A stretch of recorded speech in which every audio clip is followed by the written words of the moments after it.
Hello and welcome to this special show, Citi's View of the World. This show comes to you from the sidelines of the Citi India Investor Conference 2017. We kickstart the show with a conversation with Surendra Goyal, the head of equities research in Citi. My colleague Nimesh and I spoke with him and asked him why he has just upgraded the Sensex target for FY18 from 31,500 to 32,200. In terms of this upgrade, so we were kind of taking stock of fourth quarter earnings, okay, and earnings have kind of come in slightly ahead of estimates. We were looking at BSE 100 expectations. They're around 2% higher than what the expectations were.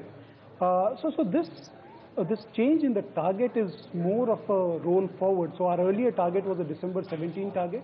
We have rolled it forward to March 18, and which is what kind of leads to the change from 31,500 to 32,200. Correct. Surendra, while you've rolled over to 32,200 levels, still it doesn't mean a lot of upside from current levels, maybe a 5% upside for the next, say, 8 to 9 months. In that sense, do you think most of the good news is priced in? And from an earnings point of view, do you think FY18 will see a bit of downgrades? Okay. So the way I would look at it is that, see, it's a very interesting market, okay? So firstly, on one side, you have the macro argument, low inflation, GST coming soon, about to come in. That remains strong. Domestic flows have been very strong for the last 24 months. FI flows also have been reasonably strong. So you have this positives on one hand, and which is what gives people a medium-term comfort that, yeah, India is one of the key markets to be in. But at the same time, I don't think we can ignore the fact that earnings revisions are still downward. So our analysts were expecting around 17-18% growth in FY18, start of the year. That number is now down to closer to 15%. So earnings are still getting downgraded for FY18. At the same time, valuations are at 18 times 1 year forward, or FY18, which is more than one standard deviation above the 10-year mean. Okay, so I think, again, if you look at some other factors, mid-cap valuations are significantly higher than large caps.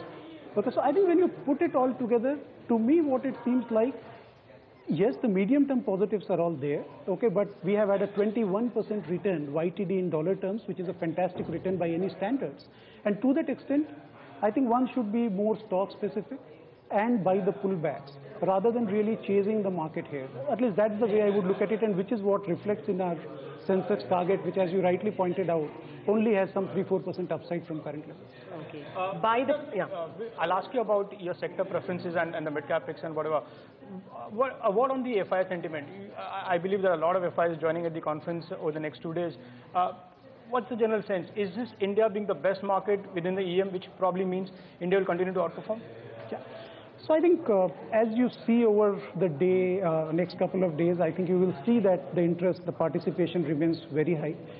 Okay, and to that extent, when we go out and meet clients, interest in India is very high. And we have seen this really shift in the last 5 months. So in November, December, people did turn negative. Okay, what was reflected in the FII numbers as well, the selling as well. And then January, as the earnings started coming out, and then some of the companies came and said, oh, things are not looking so bad, etc., etc., we started seeing interest building up. And then again, Feb and March were very strong months. Okay, so my sense is that yes, people did sell out, but then people got back in. And given the kind of returns we are seeing, definitely the interest is very high. And see, when I meet a lot of emerging market funds, okay, they have some kind of a framework to evaluate market attractiveness. Okay, and parameters may be a little different, but everybody will look at GDP growth, earnings outlook, central government, or the government, what it's doing, the central bank, currency. There are like multiple things which go into it. But whichever framework you look at and you kind of start plugging in, India will always appear as one of the best markets to be in. And which is the reason I think it will remain a very high interest market. I always meet clients who think, yeah, the market in the short term has maybe outdone itself, maybe it's on the higher side, waiting for a pullback.